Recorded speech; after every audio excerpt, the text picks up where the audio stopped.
Sure. So if you've been wondering how am I going to control the robot arm, so basically what I'm going to do is to use these joystick modules.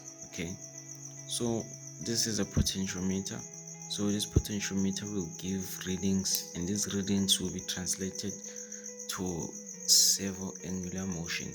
Okay, so here I have a Perfboard and I soldered one of the modules. Okay, so it has a button and two potentiometers, but currently I'm testing one. I've just soldered it. Okay, so I'll show you on the screen, which is the serial monitor screen. You will see what's going on there. See the changes as I move around the joystick. Okay,